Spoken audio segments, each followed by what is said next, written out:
juga yang menyampaikan tadi ya Pak Mulyawan, Pak Jajang, Pak Dodi dan Pak Ferry ya. Pak Jajang tadi kalau nggak salah yang penelitian ya. penelitian yang tadi lokal. Tadi lokal ya. Pak Dodi dan Pak Ferry itu pengabdian ya. Ya. Oke. Nah, yang di Pak Jajang tadi kalau nggak salah sudah dipublish ya. Belum. Masih ingat ya? Untuk artikel yang satu tadi sudah disubmit, Prof. Nah ya, oke. Jadi ada beberapa saya lihat ya rencananya yang mau dipublish di mana gitu ya. Oke ya, secara keseluruhan sebetulnya kalau dari ini sudah tidak ada masalah gitu ya, kan sudah administrasinya sudah selesai gitu kan. Tahapannya juga sudah dilaksanakan begitu ya. Saya mungkin hanya mengomentari sedikit saja. Saya nggak tahu ya aturan di kita apakah di pedoman di UIN Bandung ada batasan jumlah halaman ya kalau untuk pedoman penelitian. Kalau saya tidak, saya kurang tahu ya Prof ya, tapi setahu saya tidak ada. Cuman kemarin itu memang dari reviewer 1 ada masukan untuk laporan akhir itu minimal 50. Nah sudah saya isi dan sudah saya upload kembali di sistem kita Dinas kemarin, Prof. Oke, ya disesuaikan saja maksudnya itu. Kalau di kami malah lebih tinggi Pak, kalau di kami itu 100 minimal 100 halaman ya, bahkan termasuk yang PKM pun gitu. Bahkan juga itu nonton PKM, kalau penelitian cukup panjang lah gitu ya, artinya bisa diluaskan lagi bahasannya gitu. Disesuaikan saja karena catatan saya lihat ada variasi ya di antara kita sini. Laporan penelitiannya ada yang panjang gitu ya, ada yang ya sekitar 50-an, ada juga yang 30 halamanan gitu ya. Nah makanya apakah tidak ada gitu kan. Biasanya kalau diperiksa nanti biasanya di situ Pak, kalau pedomannya mengatakan 50 misalnya, ya sudah minimal 50 gitu. Kalau kurang ya dianggap temuan. Nah pedomannya mengatakan demikian, dicermati saja nanti. Jadi pedoman yang sudah di SK-kan oleh rektor itu berapa gitu. Jadi akhirnya itu saja gitu ya. Kemudian Pak Jajang tadi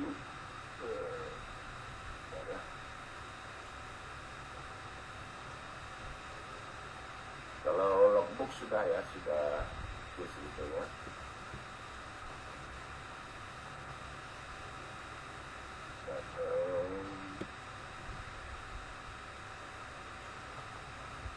Nah, eksekutif summary mungkin catatan saya Pak Jajang, kayaknya eksekutif summary ini terlalu pendek gitu ya, lebih mirip kayak abstrak malah jadinya kalau saya lihat ini kan, 1 halaman ya.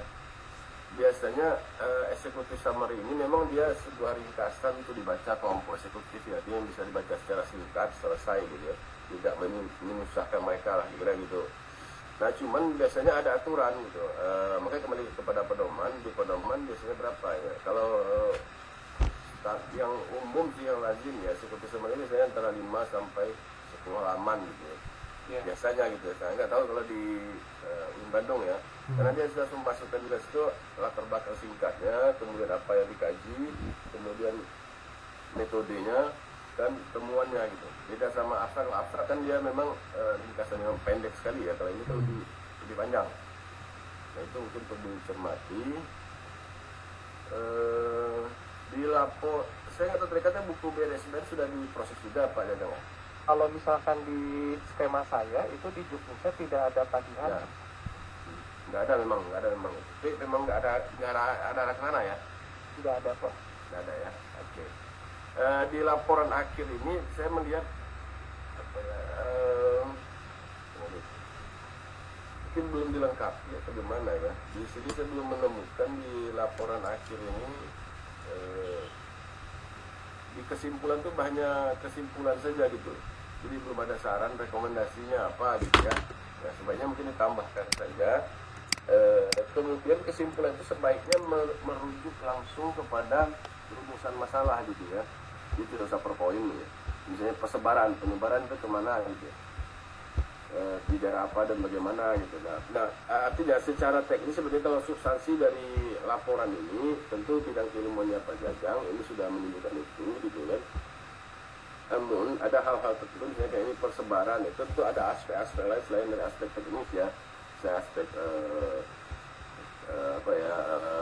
kepercayaan masyarakat misalnya juga hal seperti itu mungkin sebaiknya juga menjadi warna gitu ya, jadi ada unsur etnik dan etiknya kira-kira gitu. Jadi ada aspek kenapa sih orang ini begini gitu, mungkin dari sisi sejarahnya, budayanya, kepercayaan, nah itu mungkin mempengaruhi juga gitu. Walaupun secara etniknya itu memang sudah digambarkan gitu kan, tapi tentu ada konteks masyarakat setempat gitu. Karena ini penelitian, jadi saya rasa sih lebih dieksplor lagi gitu kan. Ada ini saintex ya. Kalau saya nggak tahu di kita di UIN Bandung sudah diarahkan ke paten nggak Pak ya? Ya, betul sudah Pak. Ya. Sudah berapa paten yang dapat sana Pak? Saya kalau untuk paten untuk riset ini belum Pak, tapi memang rencana ada pendaftaran untuk varietas lokal. Nah kalau di desa-desa lain di UIN Bandung sudah ada yang mendapatkan paten? Sudah ada banyak bro. Sudah ya, yang paten ya, bukan hak cipta Pak ya, yang hak paten gitu. Ya, dari saintek itu. Kalau saya terbanyak kalau tidak salah Prof UIN Bandung itu. Iya. Ya emang sedang diarahkan situ ya. Jadi, nah, cuman memang begini Pak, makanya saya menawarkan sih gitu ya. Kecenderungannya kan paten ini kan diarahkan dan memang ketentuannya begitu ya, itu menjadi ranahnya teman-teman dari Fakultas Saintek gitu ya, karena paten itu lebih bertanya kepada mengarah teknologi. Nah, jadi kalau ilmu agama, ilmu sosial kayaknya belum bisa masuk ke paten ya, karena di peraturannya memang tidak membolehkan gitu, dan tidak mengarah ke situ. Nah, hanya tidak menutup kemungkinan dengan skema kolaborasi itu memungkinkan kawan-kawan teman-teman kita ya yang dari non science tech itu bisa masuk ke situ gitu. Makanya saya katakan tadi, misalnya kalau kita bicara varietas lokal tentu tidak bisa dilepaskan dari bagaimana konteks sejarah, budaya atau kepercayaan masyarakat setempat. Misalnya konteks Baduy misalnya kan, Baduy kan pasti kenapa mereka bangunan ini ya mungkin ada kepercayaan lokal yang menyebabkan itu. Nah itu mungkin bisa dipahami oleh teman-teman dari fakultas humaniora, sosial humaniora gitu kan. Makanya kolaborasi sebenarnya kita misalnya mendorong ya kolaborasi antara teman-teman antara fakultas keilmuan gitu ya untuk bisa bersama-sama gitu, sehingga kemudian sebaran paten juga berarti tidak menumpuk di satu fakultas juga gitu Pak kan. Jadi sebenarnya saintek semua gitu.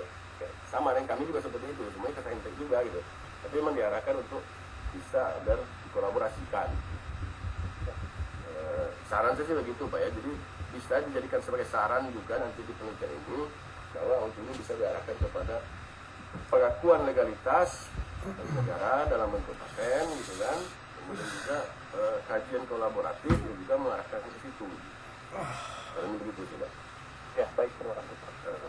Saran saya segitu. Nah kemudian untuk Pak Dodi ya, ini juga sudah lengkap sih gitu ya. Sudah ada semua ya, hanya mungkin dari timnya mungkin Pak Dodi supaya memudahkan, karena di Twitter 5 saya lihat logbooknya itu di uploadnya satu logbook tapi isinya banyak gitu. Nah sebaiknya untuk memudahkan itu pemeriksa itu kalau melihat itu cuma satu Pak, jadi kalau dia lihat ini seolah logbook Bapak ini cuma satu gitu kan, isi satu, padahal ketika review memang isinya banyak gitu loh. Sebaiknya dipecah-pecah Pak. Okay. Misalnya hari ini juga masuk gitu loh. Jadi kan hari ini bisa di screenshot nih. Ya, hari ini kegiatan seminar hasil penelitian.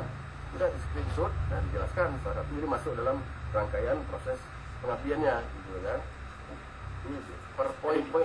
Kalau yang lain sudah satu-satu gitu. Mungkin dari timnya bisa mengarahkan supaya diisi per kegiatan gitu. Sehingga banyak kelihatannya gitu. Ya, kalau dilihat dari situ kayak seolah kalau dia cuma satu kali gitu. Iya. Terimbas lah gitu. Padahal kan yang itu. Ya. Itu mungkin ya. Mungkin juga secara itunya mungkin sudah selesai ya proses yang dilakukan gitu kan. Ini juga mau bikin buku juga katanya tadi pagi ya. Bukunya sudah jadi. Sudah jadi ya. Sebelumnya jurnal untuk di jurnal di artikel. Tapi kalau buku sudah jadi dan itu di-e-book-kan, jadi e-book-kan.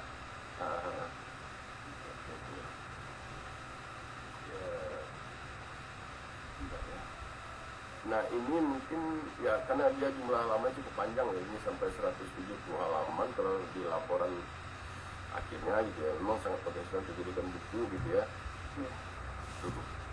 Oke Pak Dodi, mungkin kasaran saya sih kalau untuk apanya substansi itu harus dipaham ya. Hanya biasanya kalau kami melihat tuh sama lah kalau kita melihat penelitian-penelitian itu ya, lihat rumusan masalahnya, lihat kesimpulannya, nyambung nggak gitu. Nah ketika dia sudah nyambung berarti sudah ada arah di situ gitu ya. Kita mengecek itu aja sih. Jadi kalau ada hal-hal yang belum sempurna, misalnya sambil berjalan bisa disempurnakan juga. Nah, jadi ya karena waktu masih ada. Iya, terima kasih Prof. Untuk laporan keuangan ya kalau saya sih nggak banyak komentar laporan keuangan, hanya ya, artinya hati-hati saja ya, gitu. Kalau ada hal-hal lebih baik kita cek recheck Pak, semuanya lah ya sama ya. Karena yang paham ini tentu ke orang BPK itu kan lain lagi pemahamannya gitu. Jadi cek dan dicek aja gitu. Karena saya juga tidak terlalu paham, ini yang mengerjakannya yang administratif tim saya. Ya betul Pak, kalau keuangan lebih baik diserahkan kepada ahlinya Pak, kalau keuangan itu Pak. Karena Baik, terima kasih Pak. Ini SBM ya, kalau pengabdian kalau saya SBM kan, standar Iya. masuk kan, itu lebih Hati juga sudah begitu, hatinya juga sudah ada. Iya, ya syukur alhamdulillah. Baik, nah kemudian Pak Ferry ini Pak Ferry dan Bu Ruslani ya.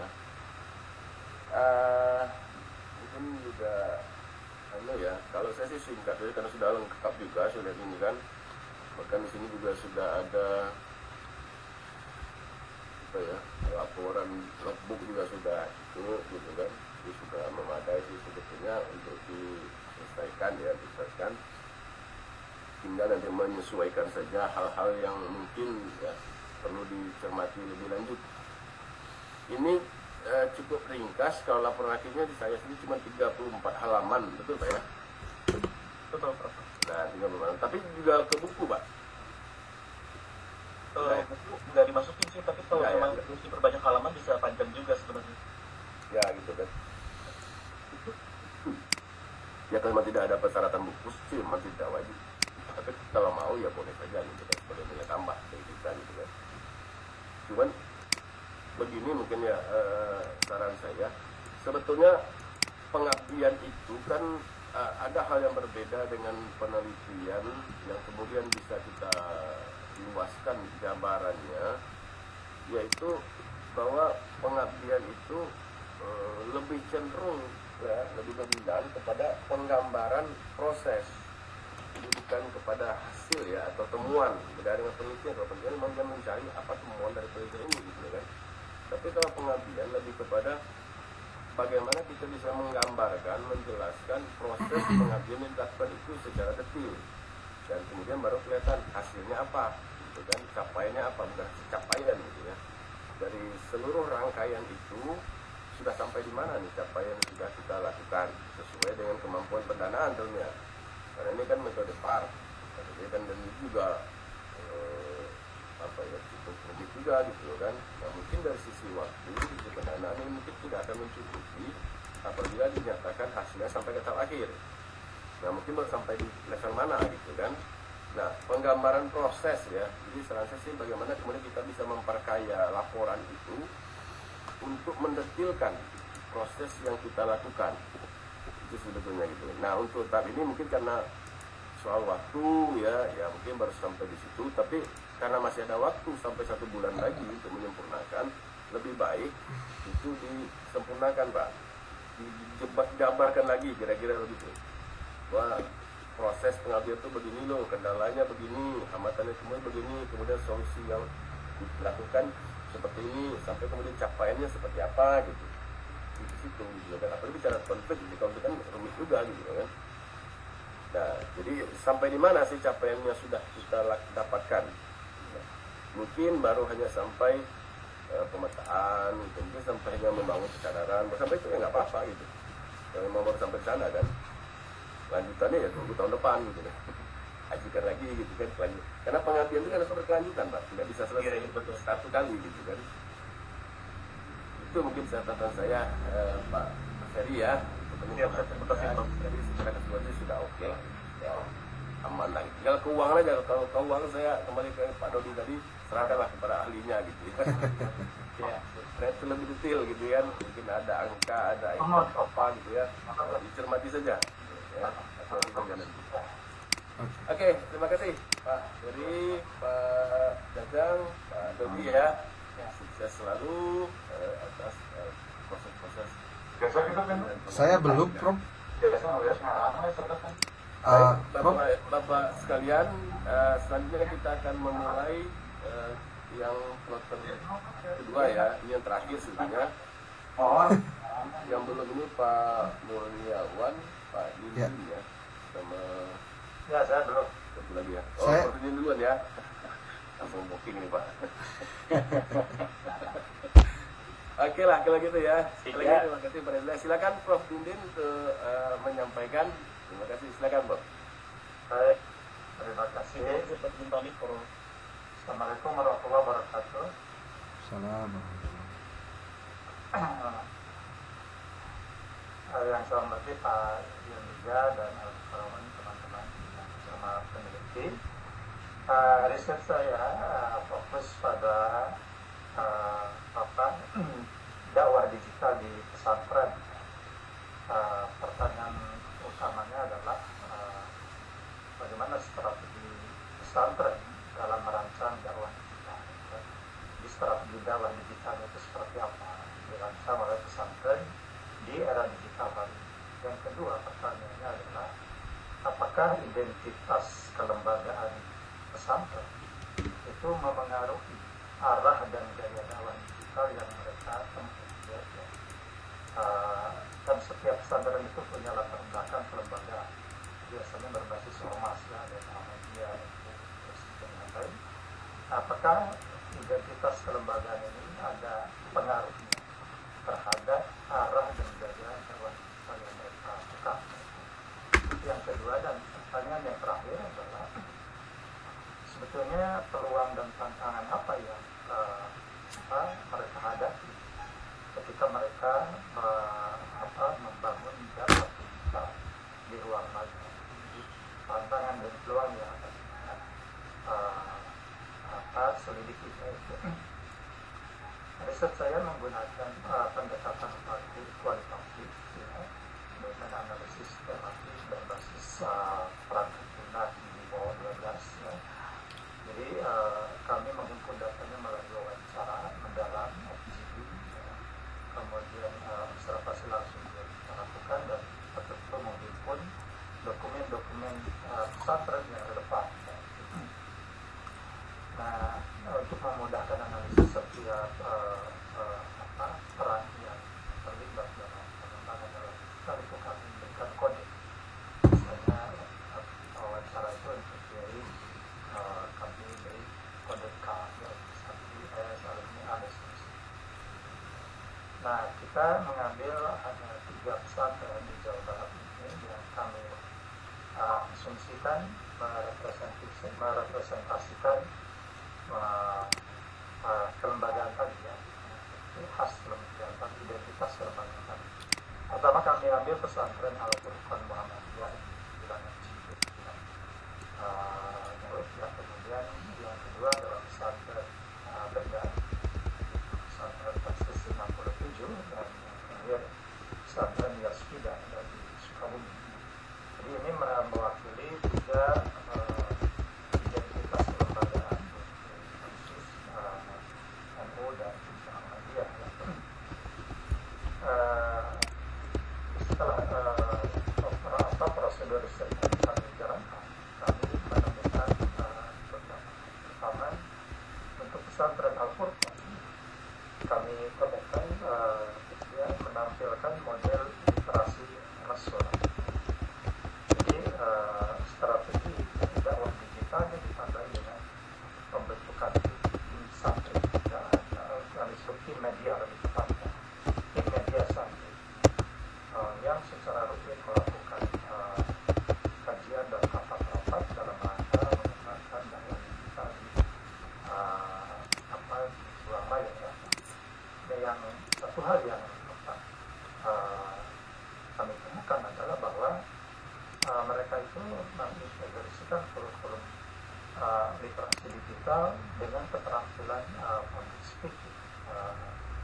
pelajaran formal pesantren ini.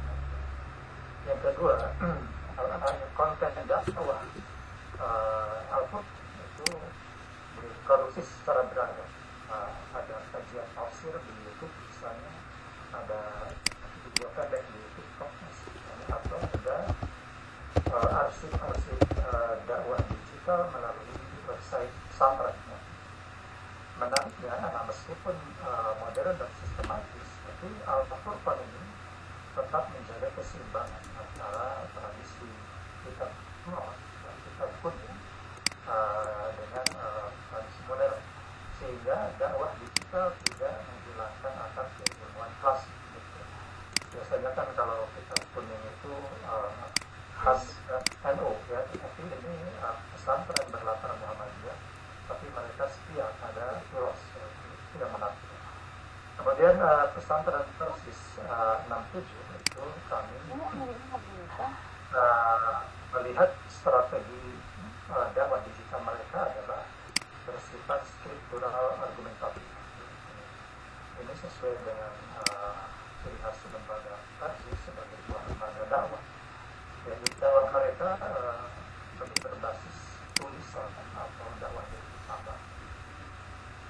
Karena mereka berasumsi bahwa dakwah dari kita itu memiliki nilai keabadian, resilience, lebih tahan lama, dan berorientasi pada resilience pesan. Jadi pesannya itu tidak hanya sesaat, tapi berjangka panjang, bahkan abadi dalam tulisan.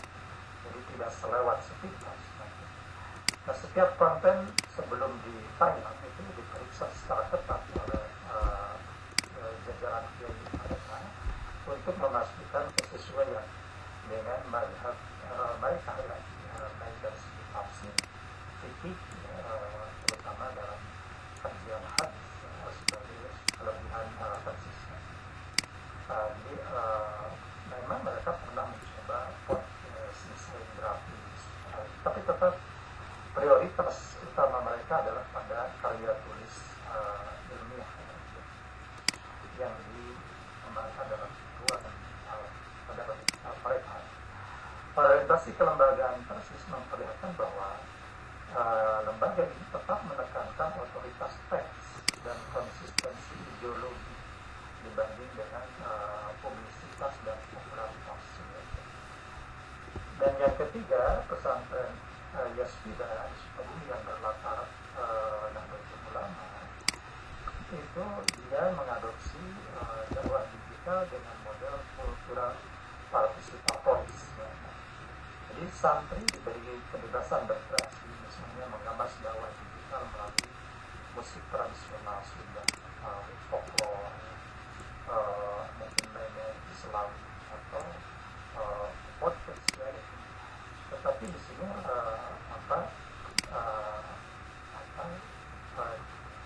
partisipasi masyarakat, kebudayaan itu misalnya diapresiasi dan dilibatkan.